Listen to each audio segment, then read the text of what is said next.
بسم اللہ الرحمن الرحیم وَيَصِحُّ بِلَفْظِ نِکَاحٍ وَتَزْوِیجٍ وَہِبَةٍ وَتَمْلِیکٍ وَصَدَقَةٍ وَبَیْعٍ وَشِرَاءٍ. اور نکاح یہ لفظ نکاح اور تزویج کے ذریعے صحیح ہوتا ہے، اور ہبہ، تملیک، صدقہ، بیع اور شراء کے ذریعے صحیح ہوتا ہے. لا بلفظ الاجارۃ والاعارۃ والوصیۃ. اجارہ، اعارہ اور وصیت کے لفظ کے ذریعے نکاح صحیح نہیں ہوتا. یہ تو متن کی اس عبارت کا ترجمہ ہے. اس سے پہلے کسی درس میں نے یہ بات واضح کی تھی کہ نکاح کے الفاظ دو طرح کے ہوتے ہیں، صریح اور کنایہ. الفاظ صریح میں نکاح کا لفظ ہے اور تزویج کا لفظ ہے. کنایہ کے الفاظ میں تملیک ہے، صدقہ ہے، بیع ہے، ہبہ ہے وغیرہ. وہاں اس درس میں نے کنایہ کے الفاظ کی کوئی مزید وضاحت نہیں کی تھی، صرف اتنا بتا دیا تھا کہ الفاظ کنایہ دو طرح کے ہیں، الفاظ نکاح دو طرح کے ہیں، ایک صریح اور ایک کنایہ، اور مثالیں دے دی تھیں. لیکن یہاں پر ہم کنایہ کی کچھ مزید تفصیل کریں گے اور اس کی وضاحت کریں گے. صریح الفاظ جو ہیں جیسے نکاح اور تزویج، ان کے بارے میں کسی کا کوئی اختلاف نہیں ہے، ان کے ذریعے بہرحال نکاح صحیح ہو جائے گا. لیکن کنایہ کے جو الفاظ ہیں ان الفاظ کے بارے میں تفصیل ہے، اور وہ تفصیل یہ ہے کہ کنایہ کے الفاظ چار طرح کے ہیں. کنایہ کے الفاظ چار طرح کے ہیں. نمبر ایک، وہ الفاظ جن سے انعقاد نکاح کے بارے میں ہمارے ائمہ کا کوئی اختلاف نہیں ہے. ہمارے ائمہ یعنی ائمہ احناف. کنایہ کے وہ الفاظ جن سے انعقاد نکاح کے بارے میں ہمارے ائمہ احناف کا کوئی اختلاف نہیں ہے. اس کی مثال ہے ہبہ، تملیک، صدقہ. ان سے انعقاد نکاح کے بارے میں ہمارے ائمہ کے درمیان کوئی اختلاف نہیں ہے. سب لوگ یہ کہتے ہیں کہ ہبہ، تملیک، صدقہ ان الفاظ کے ذریعے سے نکاح صحیح ہے. ایک قسم ہو گئی. دوسری قسم، کنایہ کے وہ الفاظ جن کے بارے میں ہمارے ائمہ احناف کا اختلاف ہے کہ ان سے نکاح ہوگا یا نہیں ہوگا، لیکن ہمارے ائمہ کے نزدیک راجح یہ ہے، اختلاف تو ہے لیکن راجح یہ ہے کہ ان الفاظ سے نکاح صحیح ہے. یہ دوسری قسم کہ ہمارے ائمہ کے مابین ان سے انعقاد نکاح کے بارے میں اختلاف ہے، لیکن راجح قول یہ ہے کہ ان سے نکاح درست ہے، نکاح صحیح ہو جائے گا. اور وہ الفاظ کون ہیں؟ بیع اور شراء. وہ الفاظ کون سے ہیں؟ بیع اور شراء. یہ دو قسمیں ہوئی. تیسری قسم کنایہ کے الفاظ کی وہ ہے جن کے بارے میں ہمارے ائمہ احناف کا اختلاف ہے کہ ان کے ذریعے نکاح صحیح ہے یا نہیں،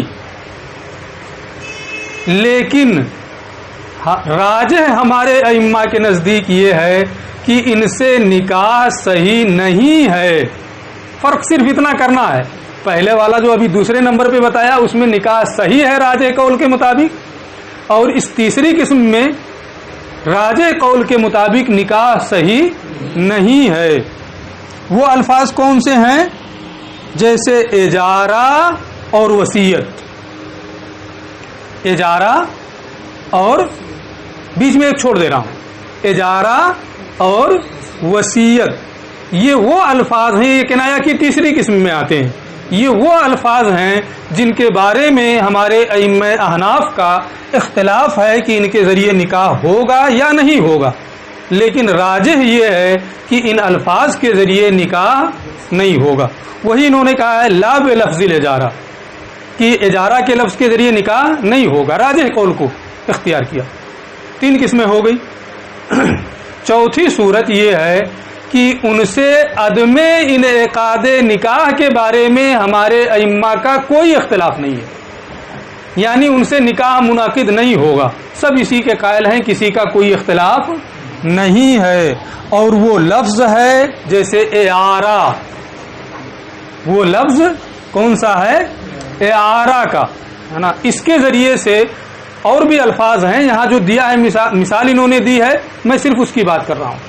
تو کنایا کے جو چاروں نوعیں ہیں ان چاروں کو محیط ہیں یہ مثالیں، ہے نا۔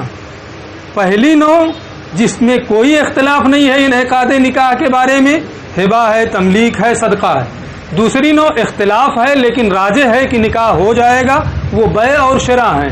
تیسری نوع جس میں اختلاف ہے کہ نکاح ہوگا کہ نہیں ہوگا لیکن راجح ہے کہ نہیں ہوگا، وہ اجارہ اور وصیت ہیں۔ چوتھی نوع سب کا اتفاق ہے کہ ان کے ذریعے نکاح نہیں ہوگا، وہ کیا ہے؟ اعارہ۔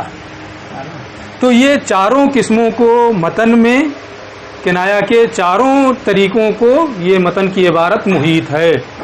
اب الفاظ صریح اور الفاظ کنایا کی ہمارے خیال سے مکمل وضاحت ہو گئی اور مثالوں کی تفہیم بھی ہو گئی۔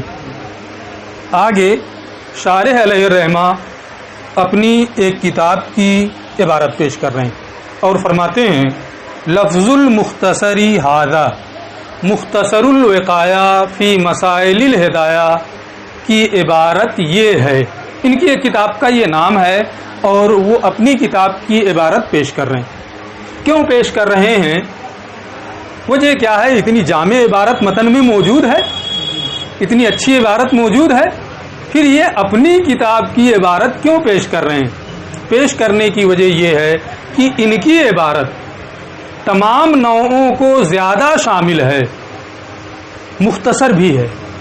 متن کی عبارت تھوڑا طویل ہو گئی، مختصر الوقایہ کی جو عبارت ہے وہ بہت مختصر ہے اور بہت جامع ہے، تمام نوعوں کو شامل بھی ہے۔ مختصر الوقایہ کی عبارت ہے کیا؟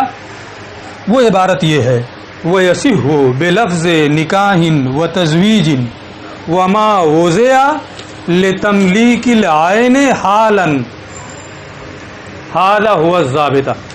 یہ مختصر الوقایہ کی عبارت ہے۔ پہلے آپ اس کا ترجمہ دیکھ لیں۔ ترجمہ اس کا یہ ہے اور عقد نکاح لفظ نکاح اور تزویج سے صحیح ہوتا ہے، اور ہر اس لفظ سے جو فی الحال بروقت تملیک عین کے لیے وضع کیا گیا ہے۔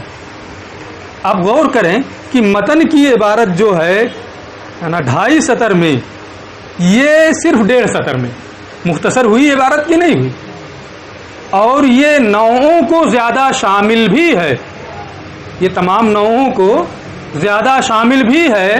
کیسے زیادہ شامل ہے مختصر ہونے کے باوجود؟ اس کی مختصر وضاحت، بہت تفصیل ہم نہیں کریں گے، اس کی مختصر وضاحت یہ ہے، آپ غور سے سنیے گا کہ عبارتوں کو سمجھا کیسے جاتا ہے، عبارتوں کو سمجھا کیسے جاتا ہے، آپ غور کریں گے، ابھی ہم وضاحت کریں گے تو سمجھ میں آئے گا آپ کو کہ یہ عبارت کیسے تمام نوعوں کو شامل ہے، اتنی مختصر سی عبارت ہے۔ تو آپ دیکھیے، انہوں نے، میں نے ترجمہ کر دیا ہے، یہ کیا کہہ رہے ہیں کہ عقد نکاح لفظ نکاح اور تزویج سے صحیح ہوتا ہے۔ تو الفاظ صریح جو ہیں ان کا بیان تو آ گیا کہ صریح الفاظ کے ذریعے سے نکاح صحیح ہے۔ اس کے بعد یہ کہہ رہے ہیں وما وزع لتملیک العین حالا،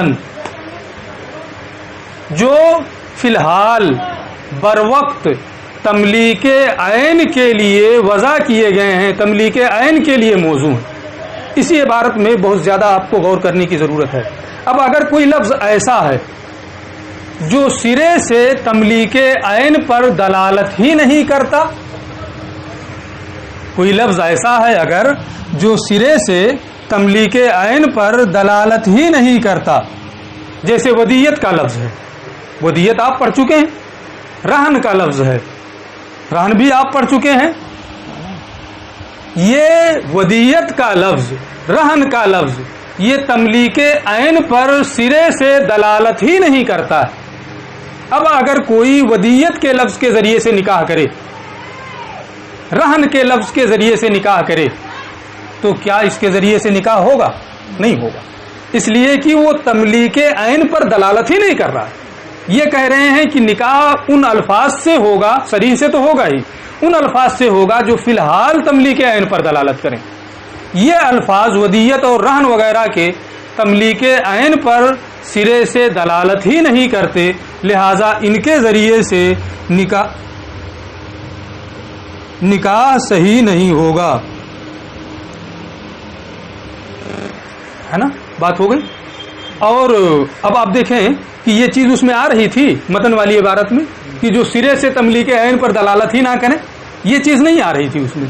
ایک چیز اور، وہ الفاظ جو تملیک عین پر تو دلالت کرتے ہیں لیکن کامل طور پر تملیک عین پر دلالت نہیں کرتے، جیسے شرکت کا لفظ ہے، شرکت کی قسم بھی پڑھ چکے ہیں بحث آپ قدوری میں، اس میں انہوں نے 2-3 آدمیوں نے خریدا تو ایک کی ہوگی چیز، سب کی ہوگی، تو شرکت میں تمام لوگ مشترک ہوتے ہیں، اس میں کامل ایک فرد کی ملکیت نہیں ہوتی ہے۔ اب اگر کسی نے شرکت کے لفظ کے ذریعے سے نکاح کیا تو نکاح ہوگا؟ نہیں ہوگا، اس لیے کہ یہاں تملیک عین پر فی الحال دلالت کرتے ہوں مراد کیا ہے؟ مطلق ہے، یعنی کامل طور پر تملیک عین ہو، لہذا شرکت کے لفظ کے ذریعے سے بھی نکاح نہیں ہوگا۔ متن میں یہ چیز بھی نہیں آ رہی تھی، ہے نا؟ اب اور آپ غور کریں کہ متن میں جو چیزیں آ رہی تھیں کیا اس میں ہیں کہ نہیں ہیں، ہے نا؟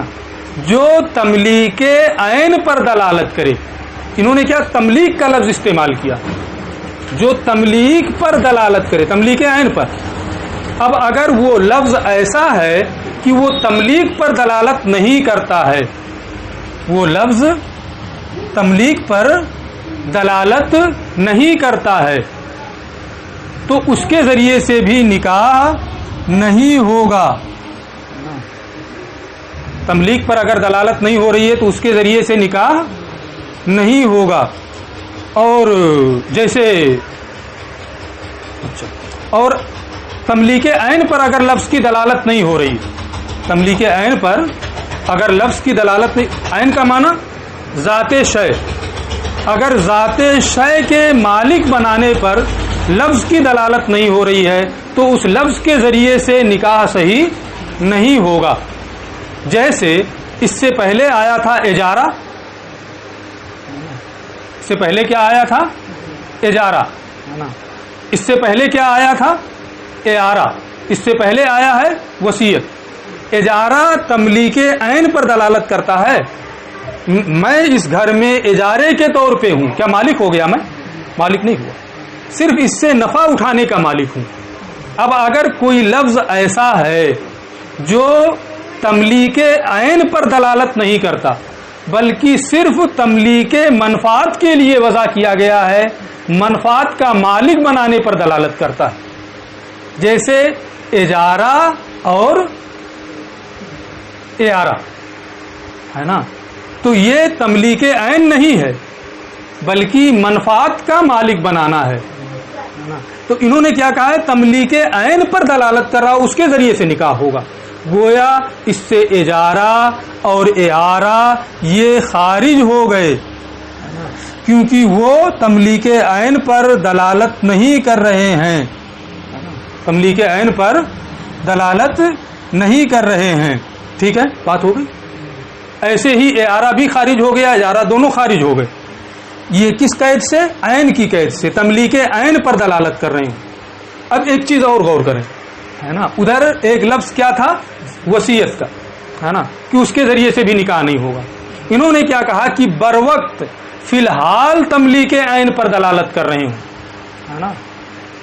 تو اس حالن کی جو قید انہوں نے بڑھائی ہے، بر وقت فی الحال تملیک عین کا معنی پایا جا رہا ہو. کیا وصیت میں بر وقت اور فی الحال تملیک کا معنی پایا جا رہا ہے؟ مرنے کے بعد مالک ہوتا ہے وہ، ہے نا. موسیٰ لہو جس کے لیے وصیت کی گئی ہے، موسی کے مرنے کے بعد مالک ہوتا ہے نا. تو حالن کی قید بڑھا کر کے انہوں نے وصیت کو بھی خارج کر دیا. تو جو تمام نوعیں متن میں ہیں ان تمام کو یہ شامل ہے. مزید دوسری باریکیاں بھی اس مختصر عبارت میں موجود ہیں. اس لیے انہوں نے یہاں پر اپنی کتاب مختصر الوقایہ کی بھی عبارت پیش کر دی ہے نا. ان کی کتاب کی باریکیوں کو اور اس کے زیادہ شامل ہونے کو میرے خیال سے آپ سمجھ گئے ہوں گے. اس کے بعد یہ کہتے ہیں ہادہ ہوا ضابطہ، نکاح کے بارے میں یہی ضابطہ ہے. یعنی صریح الفاظ جو ہیں نکاح اور تجویز کے، اس سے نکاح ہو جائے گا، اور ہر اس لفظ سے جو فی الحال بر وقت تملیک عین کے لیے وضع کیے گئے ہوں ان کے ذریعے نکاح ہو جائے گا. یہ خود ہی اپنی اس کتاب میں جو قیود ہیں ان کی مختصر وضاحت کر رہے ہیں. میں نے بھی کچھ وضاحت کر دی ہے. فلا یصح بلفظ الاجارۃ والاعارۃ، لہذا نکاح اجارہ اور اعارہ کے لفظ کے ذریعے صحیح نہیں ہوگا. کیوں نہیں صحیح ہوگا؟ اس لیے کہ اس کے ذریعے سے تملیک عین کا معنی نہیں ہوتا ہے، بلکہ یہ تملیک منفعت کے لیے موضوع ہیں. میں بتا چکا ہوں اس کو. لأنہما، کیوں نہیں ہوگا ان کے ذریعے؟ لأنہما لم توضع لتملیک العین، کیونکہ یہ دونوں تملیک عین کے لیے موضوع نہیں ہیں. ولا بلفظ اچھا یہ بین السطور جو ہے یہ دوسری سطر کا تیسری سطر میں آ گیا ہے. اس لیے آپ کتاب جب دیکھیں تو آپ غور کریں کہ کہیں کچھ غلط تو نہیں ہو گیا ہے. لم توضع لتملیک العین، یہ دونوں تملیک عین کے لیے وضع نہیں کیے گئے ہیں بین السطور، بل ہما موضوعتان لتملیک المنفعہ، بلکہ یہ دونوں تملیک منفعت کے لیے موضوع ہیں، ہے نا. تو وہ اوپر کا ہونا چاہیے، اس کو وہ نیچے ہو گیا ہے، اس لیے غلط فہمی آپ کو نہ ہو، یہ اوپر ہی ہے. ولا بلفظ الوصیہ، اور وصیت کے لفظ کے ذریعے سے بھی نکاح نہیں ہوگا. کیوں نہیں ہوگا؟ میں بتا چکا ہوں. یہ لکھ رہے ہیں لأنہا وضعت لتملیک العین، کیونکہ یہ تملیک عین کے لیے تو موضوع ہے، لیکن لا فی الحال، بر وقت نہیں، فی الحال نہیں، بلکہ مرنے کے بعد. یہ تمام صورتیں میں واضح کر چکا ہوں.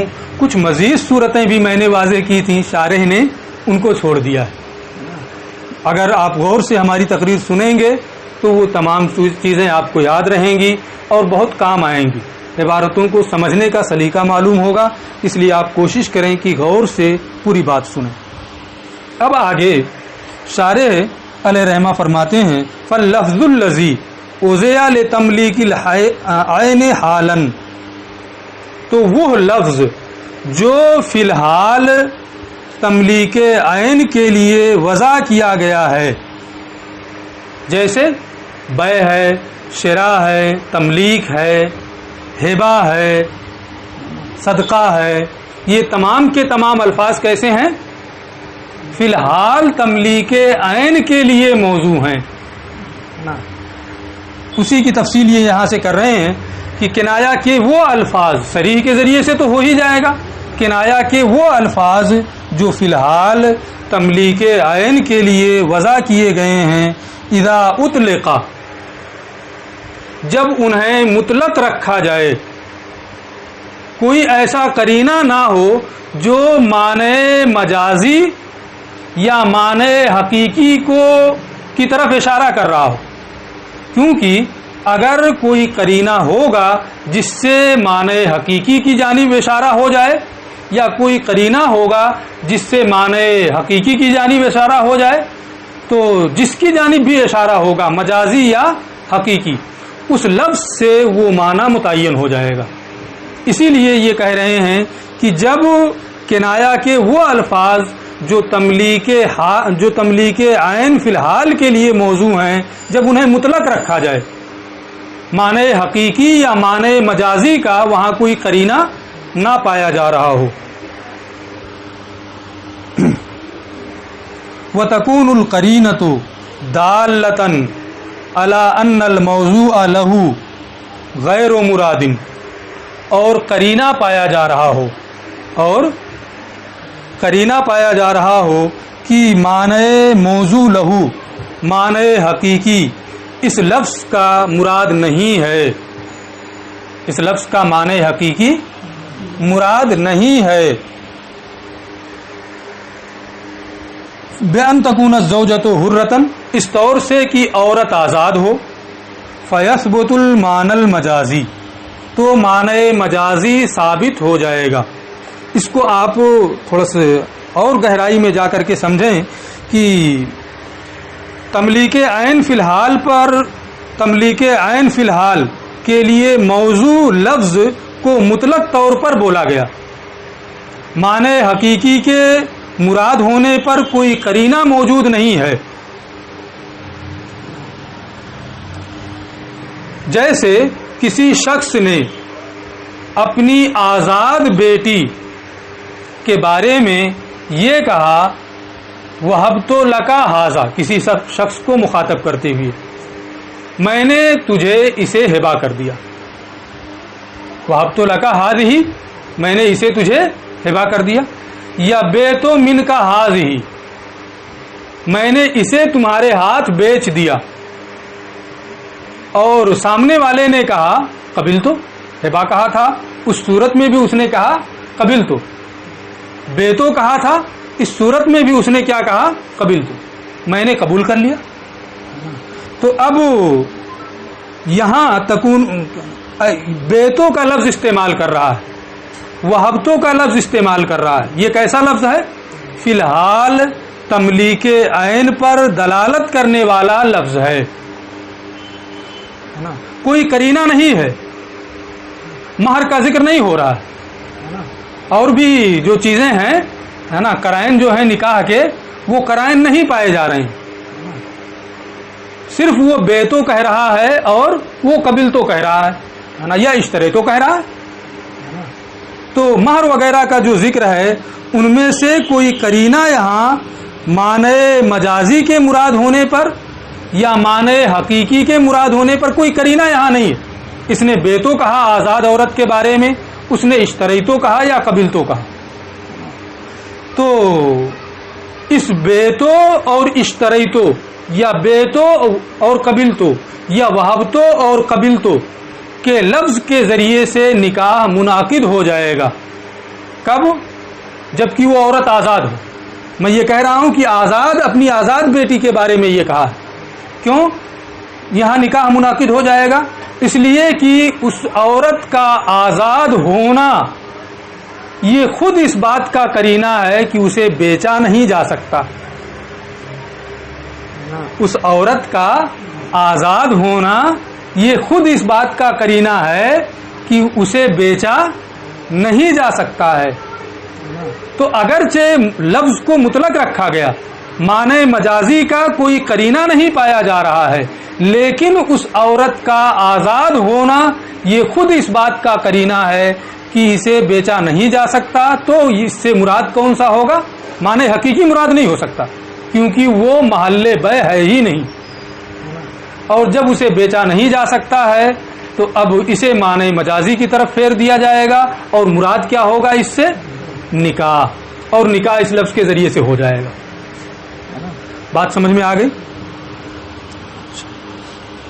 فیثبت المعنی المجازی، تو اس کے ذریعے سے معنی مجازی ثابت ہو جائے گا۔ وہ ہوا ملک المتاع، اور وہ کیا ہے؟ ملک متاع، یعنی ملک متاع حاصل ہو جائے گا، نکاح ہو جائے گا۔ اور اگر اسی طریقے سے قرائن سے خالی اپنی بادی کے بارے میں کوئی کہے کہ بیتو حاضی، میں نے اسے بیچ دیا، وہبتو حاضی، میں نے اسے ہبہ کر دیا، کوئی قرینہ نہیں ہے معنی حقیقی اور معنی مجازی کا، تو چونکہ اس کے اندر محل بیع ہونے کی صلاحیت ہے، اسے بیچا جاتا ہے، خریدا جاتا ہے، تو اس کو معنی حقیقی ہی پر رکھا جائے گا اور بیع ہوگی۔ میں نے اس سے پہلے کے دروس میں بھی بتایا تھا کہ اگر قرائن پائے جا رہے ہوں، مثلا گواہوں کو بلا لیا، مہر وغیرہ کا ذکر کر لیا، اور پھر اپنی بادی ہی کے بارے میں کہہ رہا ہے وہبتو حاضی، بیتو حاضی، تو وہاں چونکہ اب قرائن پائے جا رہے ہیں نکاح کے، گواہوں کو بلا لیا گیا ہے، مہر وغیرہ کا ذکر ہو گیا ہے، اس لیے ان قرائن کی بنیاد پر اب اس بادی کے بارے میں بھی بیتو حاضی اور وہبتو حاضی یہ نکاح ہوگا، جبکہ سامنے والا قبل تو کہہ دے، ہے نا. لیکن یہ جب قرائن اس میں پائے جا رہے ہوں، لیکن آزاد عورت کے بارے میں کیا ہے کہ قرائن نہیں ہیں، پھر بھی اس کا آزاد ہونا یہ خود ہی کرینہ ہے، کیونکہ اسے بیچا نہیں جا سکتا، اور وہاں وہبتوں اور بیتوں کو نکاح ہی پر محمول کیا جائے گا. یہ بات پوری ہو گئی. اب ایک دوسری چیز یہ بتا رہے ہیں کہ فَإِنَّا مِلْكَ الْعَيْنِ فَإِنَّا مِلْكَ الْعَيْنِ سَبَبٌ لِمِلْكِ الْمُتَعَةِ فَيَكُونُ اطلاق لفظ السبب علی المسبب. آپ ابھی اچھا پڑھ چکے بلاغت کی ایک کتاب دروس البلاغہ آپ پڑھ چکے ہیں. اس میں آپ نے یہ پڑھا ہے کہ معنی حقیقی کو چھوڑ کر معنی مجازی مراد لینے کے لیے یہ ضروری ہے کہ دونوں میں کوئی مناسبت پائی جا رہی ہو، دونوں میں کوئی علاقہ ہو. ایسا نہ ہو کہ مارے گھٹنا پھوٹے سر، ہے نا، بولیں زمین مراد لیں آسمان، کہ ہم معنی مجازی مراد لے رہے ہیں، ہے نا، آسمان بول کر کے زمین مراد لیں گے، مرد بول کر کے عورت مراد لیں گے. یہ معنی مجازی نہیں. اس میں آپ نے پڑھا ہو معنی مجازی کے لیے ضروری ہے کہ معنی حقیقی اور معنی مجازی کے درمیان مناسبت ہو. اسی چیز کو یہاں یہ سمجھانا چاہتے ہیں کہ وہبتوں کا لفظ جو ہے وہ بیتوں کا جو لفظ ہے یہ بیتو بے کے لیے حقیقت ہے، حقیقتاً اسی کے لیے وضع کیا گیا. وہبتو ہے نا فی الحال کسی چیز کا مالک کوئی چیز بغیر عوض کے دینے کے لیے وضع کیا گیا، یہ نکاح کرنے کے لیے تو وضع نہیں کیا گیا. بے کا لفظ نکاح کرنے کے لیے تو وضع نہیں کیا گیا. آپ بول رہے ہیں کہ بیتو حاضی آزاد عورت کے لیے کہ میں نے اسے بیچ دیا، آپ آزاد عورت کے لیے بول رہے ہیں وہبتو حاضی میں نے اسے ہبا کر دیا، اور مراد کیا لے رہے ہیں نکاح تو کہ میں نے نکاح کر دیا. ادھر سے یہ ہوا اشتری تو یا قبل تو، اور آپ یہ کہہ رہے ہیں کہ نکاح ہو گیا. کیسے ہو گیا؟ اس لیے کہ مجازی معنی مراد ہے، نکاح یہ مجازی معنی مراد. تو بیتو جو حقیقت میں نکاح کے لیے موضوع نہیں، وہبتو جو حقیقت میں نکاح کے لیے موضوع نہیں، آپ اس سے ایک دوسرا معنی نکاح مراد لے رہے ہیں اور کہہ رہے ہیں کہ یہ معنی مجازی ہے اور نکاح صحیح. تو معنی مجازی اور معنی حقیقی کے درمیان مناسبت ہونی چاہیے، علاقہ ہونا چاہیے، تب کسی لفظ سے اس کے معنی حقیقی کو چھوڑ کر کے آپ معنی مجازی کو مراد لے سکتے ہیں. یہاں کون سا علاقہ ہے؟ یہاں کون سی مناسبت ہے بے اور نکاح میں؟ ہبا اور نکاح میں کون سی مناسبت ہے جس مناسبت کی بنیاد پر وہ لفظ جو نکاح کے لیے وضع نہیں کیا گیا ہے آپ مجازی طور پر اس لفظ سے نکاح مراد لے رہے ہیں؟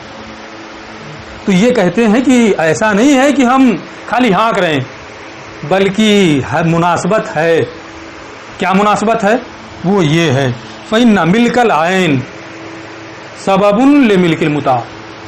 ملک عین یہ ذات کا مالک ہونا، ملک عین ذات کا مالک ہونا یہ ملک متاع کا سبب ہے. کیسے ذات کا مالک ہونا ملک متاع کا سبب ہے؟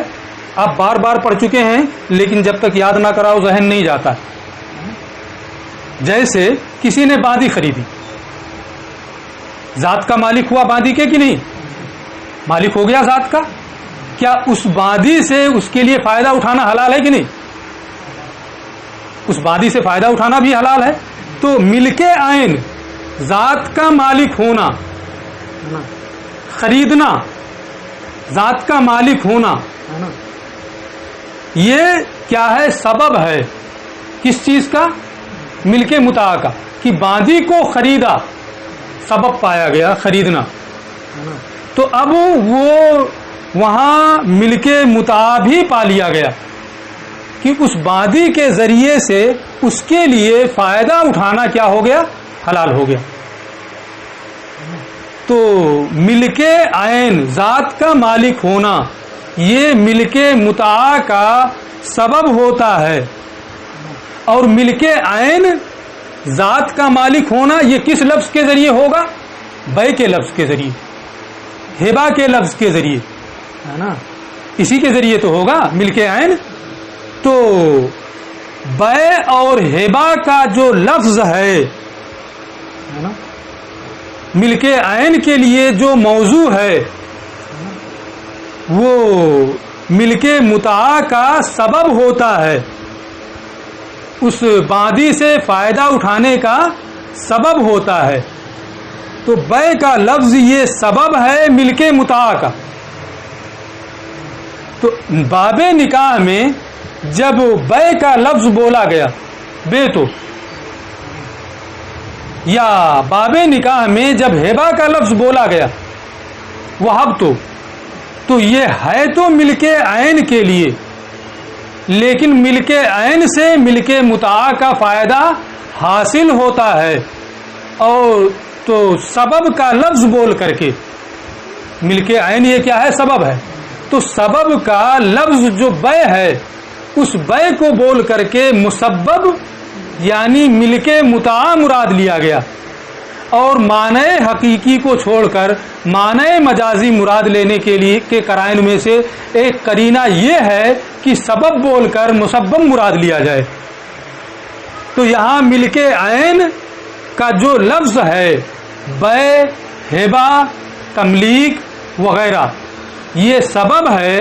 اب اگر سبب کو بول کر کے مسبب یعنی ملک متاع مراد لیا گیا، نکاح مراد لیا گیا، تو اس مناسبت کی بنیاد پر نکاح کو مراد لیا گیا، لہذا یہ کوئی اجنبی چیز نہیں ہے، بلکہ بے کے لفظ کو یا ہبا کے لفظ کو، شراء کے لفظ کو یا تملیک کے لفظ کو بول کر کے نکاح مراد لینا، یہ اس طور پر ہے کہ سبب بول کر کے مسبب مراد لیا جا رہا ہے، بے کا لفظ بولا جا رہا ہے جو ملک عین کے لیے ہے، لیکن اس سے سبب مسبب مراد لیا جا رہا ہے، اور سبب بول کر کے مسبب مراد لینا یہ معنی مجازی کے مراد ہونے کے لیے ایک قرینہ ہے، لہذا اس قرینے کی بنیاد پر بیتو اور وہبتو کے ذریعے جبکہ وہ آزاد عورت کے لیے بولے گئے ہوں یا باندی کے لیے بولے گئے ہوں، لیکن گواہوں کو حاضر کر لیا گیا ہو، نکاح کے قرائن پائے جا رہے ہوں، تو سبب بول کر کے مسبب مراد لینا اس علاقے کی بنیاد پر، اس مناسبت کی بنیاد پر صحیح اور درست ہے، ایسا نہیں کہ یہ بالکل اجنبی یہ محض ہے۔ ہاں اگر باندی کے لیے بیتوں کا لفظ بولا گیا اور کوئی قرینہ نہیں ہے، وہاں پر کوئی قرینہ نہیں ہے، باندی کے لیے بیتوں کا لفظ بولا گیا، وہبتوں کا لفظ بولا گیا، اور اب اگر بغیر قرینے کے وہاں نکاح مراد لیا جائے، بغیر قرینے کے وہاں نکاح مراد لیا جائے تو یہ درست نہیں ہوگا، کیونکہ بغیر نکاح کے وہاں ملک متاع کا فائدہ حاصل ہو جاتا ہے، اور وہ آزاد بھی نہیں ہے کہ بغیر قرینے کے سبب بول کر کے مسبب مراد لیتے ہوئے، ہے نا، مجاز کے طریقے پر نکاح مراد لے لیا جائے۔ اس لیے باندی میں بغیر قرینے کے بیتوں اور وہبتوں کے ذریعے سے نکاح صحیح نہیں ہوگا۔ یہ بات پوری ہو گئی، تھوڑا باریک بات ہے لیکن غور کریں گے تو سمجھ میں آ جائے گا۔ اب اس کے بعد ایک دوسری چیز یہ ذکر کر رہے ہیں، اور وہ یہ ہے، بتاتے ہیں یہ کہ وَعِنْدَ الشَّافِعِيِّ لَا يَنْعَقِدُ بِهَٰذِهِ الْأَلْفَاظِ، ہمارے ائمہ کا قول کیا ہے کہ صریح الفاظ جو ہیں ان سے تو نکاح ہوگا ہی، جو کنایہ کے الفاظ ہیں ان میں سے بھی دو نوعیں ایسی ہیں جن سے نکاح ہو جاتا ہے، میں بتا چکا ہوں، اس کی تفصیل میں کر چکا ہوں۔ امام شافعی رحمۃ اللہ تعالی علیہ کا مذہب یہ ہے کہ صرف صریح الفاظ کے ذریعے نکاح ہوگا، ہے نا. صرف صریح الفاظ کے ذریعے نکاح ہوگا, کنایا کے ذریعے نکاح نہیں ہوگا. اب ان کا مذہب تو معلوم ہو گیا. دیکھیں وہ عند شافعی اور امام شافعی رحمۃ اللہ تعالی علیہ کے نزدیک ان الفاظ کے ذریعے یعنی کنایا کے وہ الفاظ جو فی الحال تملیک عین کے لیے موضوع ہیں ان کے ذریعے سے نکاح صحیح نہیں ہے, صرف اور صرف ان الفاظ سے صحیح ہے جو صریح ہیں, یعنی کون کون؟ نکاح اور تزویج, صرف دو لفظ ہے نا. اچھا, اب ایک اعتراض ہوتا ہے امام شافعی رحمۃ اللہ تعالی علیہ پہ, اس اعتراض کو یہ ذکر کر رہے ہیں اور ان کی جانب سے جواب بھی دے رہے ہیں. وہ یہ ہے وَإِنْ إِعْقَادُهُ بِلَفْظِ الْهِبَةِ مُخْتَصٌّ بِالنَّبِيِّ علیہ السلام لِقَوْلِهِ تَعَالَى خَالِصَةً لَكَ مِن دُونِ الْمُؤْمِنِينَ. قرآن شریف میں ایک جگہ ہے اللہ عز و جل ارشاد فرماتا ہے ان وہبت نفسها, ان وہبت نفسها. تو اب جو قرآن شریف میں یہ آیا ان وہبت نفسها للنبی, اگر وہ عورت اپنے آپ کو نبی کریم کے لیے ہبہ کرے تو اس سے یہ معلوم ہوتا ہے کہ ہبہ کے ذریعے سے بھی نکاح ہو جائے گا. تو امام شافعی پر یہ اعتراض ہوتا ہے کہ آپ کہتے ہیں کہ ہبہ کے ذریعے سے یا فی الحال تملیک عین پر دلالت کرنے والے الفاظ کے ذریعے نکاح نہیں ہوگا, حالانکہ قرآن کہہ رہا ہے ان وہبت نفسها للنبی کہ ہبہ کے ذریعے سے نکاح ہو جائے گا, ہے نا. تو آپ کیسے کہہ رہے ہیں کہ ہبہ کے ذریعے یا فی الحال تملیک عین پر دلالت کرنے والے الفاظ کے ذریعے سے نکاح نہیں ہوگا؟ یہ اعتراض ہوا امام شافعی پر.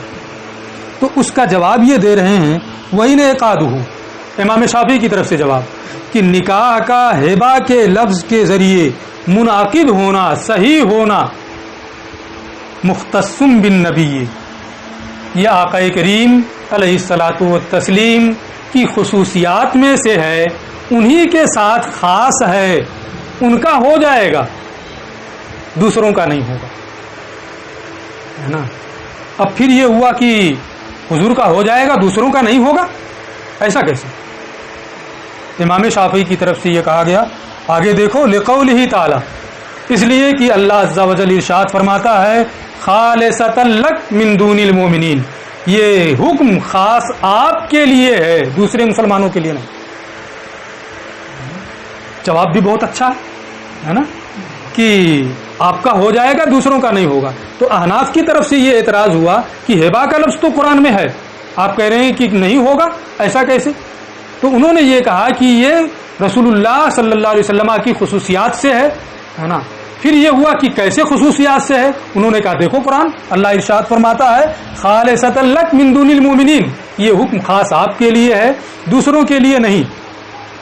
ہو گیا امام شافعی کا مذہب, ان کی دلیل بھی ہو گئی, جو اعتراض تھا اس اعتراض کا جواب بھی ہو گیا ان پر جو اعتراض ہو رہا تھا. اب یہ کہتے ہیں ولنا, اور ہماری دلیل اور امام شافعی رحمت اللہ تعالی علیہ کے دعوے کا جواب. کبھی آپ اس موقع پہ یہ نہیں کہہ سکتے ہیں اور نہیں کہنا چاہیے کہ امام شافعی یا امام مالک یا امام احمد بن حنبل کے دعوے یا ان کے مذہب کا رد نہیں بولنا چاہیے. میں نہیں بولتا, وہ مذہب بھی ہمارا عمل یہ زیادہ صحیح ہے ہمارا والا, اس لیے ہم اس پہ عمل کرتے ہیں, ہے نا. صرف ہم اپنے مذہب کی تفہیم کے لیے وہ باتیں لاتے ہیں, ہے نا. صحیح چاروں ائمہ ہیں, ہم چونکہ امام اعظم کے مقلد ہیں اس لیے ہم ان کے مذہب کی تقویت دیتے ہیں. ٹھیک ہے, اس کا خیال رکھنا چاہیے ہمیشہ. میں کبھی نہیں بولتا ہوں, اگر کبھی ہماری زبان سے نکل بھی جائے تو اتفاق ہوگا, آپ ٹوک بھی سکتے. ولنا, ہماری دلیل ہمارے مذہب کا اس بات اور امام شافعی رحمت اللہ تعالی علیہ کے دعوے کا جواب. ولنا, ہماری دلیل یہ ہے ان قولہ تعالی, کہ اللہ تعالیٰ کا ارشاد ان وہبت نفسها للنبی الایا, کہ اگر وہ اپنے آپ کو نبی کریم صلی اللہ تعالی علیہ وسلم کے لیے ہبہ کرے یہ کیا ہے؟ مجازن. یہ کیا ہے؟ مجاز ہے. نہ ہبا کس نے کیا تھا نبی کریم صلی اللہ علیہ وسلم کو، کس عورت نے؟ وہ اختلاف ہے علماء کا کہ حضرت میمونہ رضی اللہ تعالی عنہا ہیں یا ام شریک ازدیہ ہیں یا ان کے علاوہ کوئی دوسری عورت ہے. بہرحال اب ہم اپنی دلیل کا خلاصہ بتا رہے ہیں کہ اللہ عز و جل نے جو ارشاد فرمایا ہے ان وہبت للنبی، ان وہبت نفسہا للنبی، اگر وہ اپنے آپ کو نبی کریم صلی اللہ تعالی علیہ وسلم کے لیے ہبا کرے. الآیا مجازن، یہ کیا ہے؟ مجاز ہے. نبی کریم صلی اللہ علیہ وسلم کا وہ نکاح ہبا کے طریقے پر منعقد ہونا، کیا یہ حقیقت کے طور پہ تھا کہ ہبا یہ نکاح کے لیے موضوع ہے؟ نہیں، حقیقت کے طریقے پر نہیں تھا، بلکہ مجاز کے طریقے پر تھا. کیونکہ ہبا کا لفظ نکاح کے لیے موضوع نہیں ہے، بلکہ بلا عوض کسی کو کسی چیز کے مالک بنا دینے کے لیے یہ لفظ موضوع ہے. تو ہبا کے لفظ کے ذریعے سے نبی کریم صلی اللہ علیہ وسلم کے نکاح کا انعقاد یہ مجاز کے طریقے پر تھا. اب غور کرنے کی چیز یہ ہے، یہی فقہائے احناف کے ہاں باریکی پائی جاتی ہے. غور کرنے کی چیز یہ ہے کہ کیا مجاز یہ خصوصیات نبوت میں سے ہوتا ہے یا احکام جو ہیں وہ خصوصیات نبوت سے ہوتے ہیں؟ کسی لفظ کا حقیقی معنی مراد لینا، کسی لفظ کا مجازی معنی مراد لینا، کیا یہ خصوصیات نبوت سے ہوتا ہے یا احکام ہے جیسے تہجد کی نماز؟ یہ خصوصیات نبوت سے. تو ظاہر سی بات ہے ہر دانشور یہی کہے گا کہ خصوصیات نبوت سے جو ہیں وہ کیا ہیں؟ احکام کا تعلق خصوصیات نبوت سے ہے. کسی لفظ کا حقیقی معنی مراد لینا، کسی لفظ کا سے اس کے مجازی معنی کو مراد لینا، یہ خصوصیات نبوت سے نہیں ہے، بلکہ مجازی معنی مراد لینا کسی لفظ کا یا کسی لفظ سے اس کا حقیقی معنی مراد لینا یہ سب کے لیے عام ہے. یہ کیا ہے؟ سب کے لیے عام ہے. تو جب لفظ سے حقیقی معنی مراد لینا یا اس لفظ سے اس کا مجازی معنی مراد لینا یہ سب کے لیے عام ہے، یہ احکام سے نہیں ہے، بلکہ لفظ سے اس کا حقیقی معنی مراد لینا، بلکہ لفظ سے اس کا یہاں مجازی معنی مراد لینا یہ ہے. تو اور یہ سب کے لیے عام ہے. مجاز کے طریقے پر یہ نبی کریم صلی اللہ علیہ وسلم کا عقد ہوا، اور مجازی معنی حقیقی معنی یہ خاص نہیں، خصوصیات سے نہیں، بلکہ یہ سب کے لیے عام ہے. جب سب کے لیے یہ عام ہے تو یہ کہنا کہ یہ خصوصیات نبوت سے ہے یہ صحیح نہیں. اور جب یہ خصوصیات نبوت سے نہیں ہے تو ہبا کے لفظ کے ذریعے سے جیسے نبی کریم صلی اللہ علیہ وسلم کا نکاح منعقد ہو گیا ایسے ہی تمام مسلمانوں کا نکاح ہو جائے گا. مزید اور میں یہ کہوں گا کہ جیسے ہبا کے لفظ کے ذریعے سے نکاح منعقد ہو گیا، کیوں منعقد ہوا؟ اس لیے کہ وہ فی الحال تملیک عین پر دلالت کر رہا ہے نا، اسی کی تملیک عین کے لیے موضوع ہے فی الحال. تو جب ایک لفظ جو فی الحال تملیک عین کے لیے موضوع ہے اس کے ذریعے سے نکاح صحیح ہو گیا تو وہ تمام الفاظ جو فی الحال تملیک عین کے لیے موضوع ہیں ان سب سے نکاح ہو جائے گا، ہے نا. بیع کے ذریعے سے بھی ہو جائے گا، شراء کے ذریعے سے بھی ہو جائے گا، تملیک کے ذریعے سے بھی ہو جائے گا، صدقہ کے ذریعے سے بھی ہو جائے گا. بات ہے کہ نہیں؟ ایک سے جب ثابت ہو گیا تو اس طرح کے جتنے بھی الفاظ ہوں گے سب سے ہو جائے گا. اپنا مذہب تو ثابت ہو گیا، لیکن ذہن میں خلجان رہتا ہے یار امام شافعی رحمۃ اللہ تعالی علیہ کی طرف سے جو آیت کریمہ خالصۃ لک من دون المؤمنین کے بارے میں کہا گیا وہ بات ذہن میں بہت اچھی آ رہی ہے نا، اس کا کیا جواب ہوگا؟ ہے نا، ہوگا کہ نہیں ہوگا؟ ذہن میں ہوتا ہے کہ نہیں، آتا ہے کہ نہیں؟ اگر کچھ بھی آدمی غور کرے گا تو ذہن میں یہ بات آئے گا، دل میں یہ بات آئے گی. اب آگے ہے نا، ہمارے خیال سے بات اب وہاں تک واضح ہو گئی ہے، آگے وہ اسی کا جواب دے رہے، اسی خالصۃ لک من دون المؤمنین امام شافعی نے فرمایا کہ یہ رسول کریم صلی اللہ علیہ وسلم کی خصوصیات سے کیسے ہے؟ اس لیے کہ اللہ نے ارشاد فرمایا خالصۃ لک من دون المؤمنین. ہم کہتے ہیں نہیں، ایسا نہیں. کیوں نہیں ہے؟